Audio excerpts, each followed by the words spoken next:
hollering at the moon. Hey everyone, I'm Roy with Cape Fear Family Law, and I'm here with Jim Cannaday to talk about car appraisal.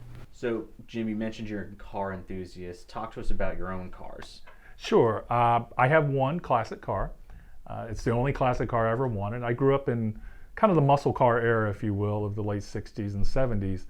And when I was a kid, there was a couple of guys in my neighborhood that had this particular car, a 1970 Ford Torino. And I just always thought that was the most outstanding muscle car I'd ever seen. They were just, to me, the lines were beautiful, the way it was shaped, it was totally unique. And my dad was a Ford guy, so I kind of gravitated towards Fords.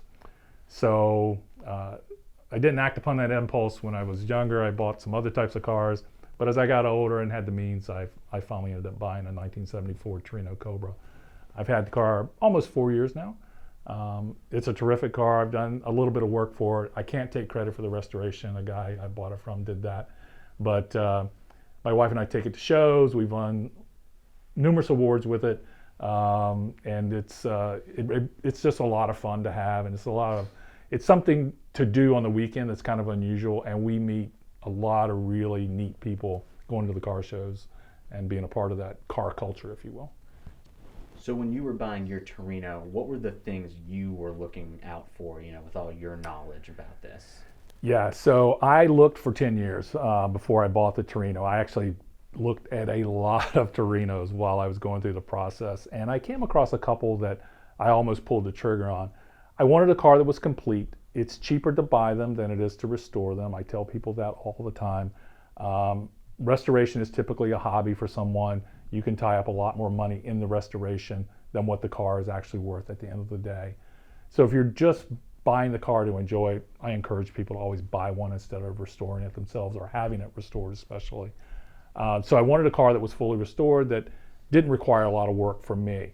I'm fairly mechanical, but I'm not, I'm not the guy who's going to climb up under his car every day and do something new to it or replace parts. So I wanted something I could buy and enjoy kind of almost immediately, with maybe some minor repairs along the way or some minor tweaking to its condition as I went along. So that's what was important to me when I looked for my Torino. So talk to us about the difference between what people feel their car is worth and what you eventually appraise it for. Yeah, we run into that quite a bit, and it can go both ways. Oftentimes there's a lot of sentimental or emotional value in cars.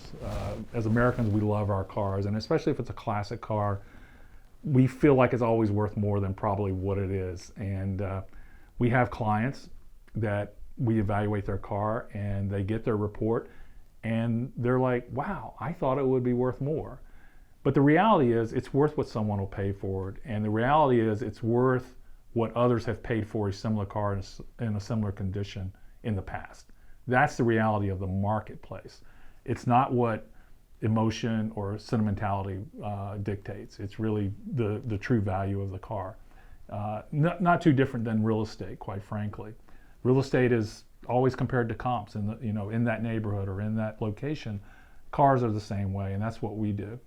There are cases where, and I had a case recently where a gentleman he wants to sell his car, his classic Mustang.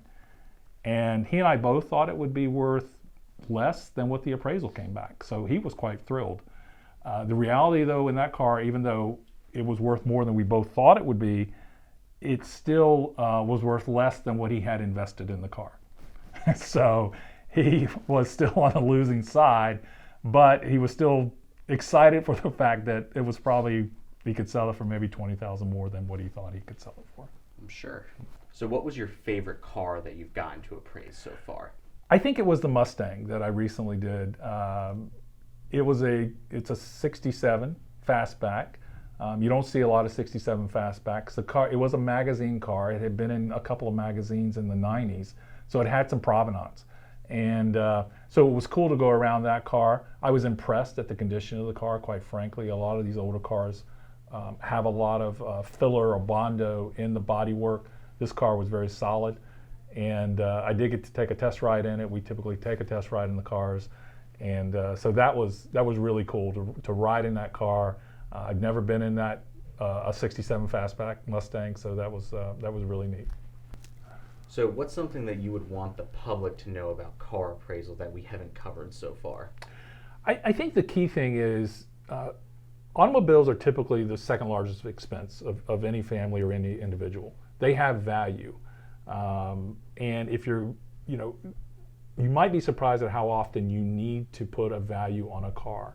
We talked about some of those. Maybe you're thinking about buying a car and you're not sure what it's worth. Maybe you need to insure a car, whether it be a late model car or a classic car, and you're not sure what insurance value to put on it. Diminished value. If the car's been in an accident, it's not worth what it was worth before the accident. Estate settlements. Oftentimes, people have collections of cars, or they have one or two important cars to them, and those have to be divvied up within the estate or sold for the estate. Divorce settlements, of course. People have cars, or they have collections of cars. Again, there has to be values put on those cars, and fair values put on those cars. And I think that's that we do that's different maybe from some of the other appraisal groups. We're totally independent. We don't buy or sell cars. We are trained. We are certified.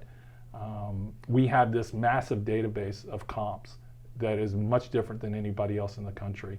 We are a nationwide group, so we can rely on each other. If I come across something I haven't seen before, I almost guarantee you there are others in our network of 200 agents who have seen that situation, seen that particular automobile, and know what to look for. So I think that's what makes us unique and distinct in this business. We've been doing it for over 30 years. Larry started the company in 1989, and we are different. There are a lot of appraisal companies out there. Many of them will say, okay, I'm going to appraise your car. What number would you like for me to put on it? That's not being independent. That's not being objective. We don't take that approach. We will never take that approach for our clients. If they ask us to appraise a car, we're very honest about it. It can be difficult sometimes for clients to understand what their car is worth, and sometimes people get upset. Then again, we have the other situations where people are like, that's good. It's worth more than I thought it was going to be. So earlier you used the term magazine car. Correct. So how important is it that the car's history be taken into account when you do your appraisal? In a classic car, an antique car, an older car, it's very important. The stronger the pedigree or the provenance of the car, the more we know about the car, the more we know about the ownership, the lineage, and who's owned that car in the past, the more paperwork we have on that car, the higher the value. So it's all of that documentation. Oftentimes, especially in classic cars, it's not just the car itself, it's the story behind the car. And that's where that emotional piece kind of comes in a little bit to play too. If we know the story of that car, where it was made, how it was built, what were the options and the features out of the factory, who owned it first, second, third, and down the line, that really adds to the value of the car. What was changed along the way? Was it modified in any way? Those are all things that go with that history of that car. Was it in a magazine article? Can we trace that back? Has it won awards? Does it have trophies and plaques and things that go along with it? All of those things tell us a story about that car, which changes the value of that car. So having that lineage, if you will, having that history on that car is extremely important for us. So Jim, how do people get in touch with you? There's a couple of different ways. First, they can call me directly, 703-855-7645, 703-855-7645.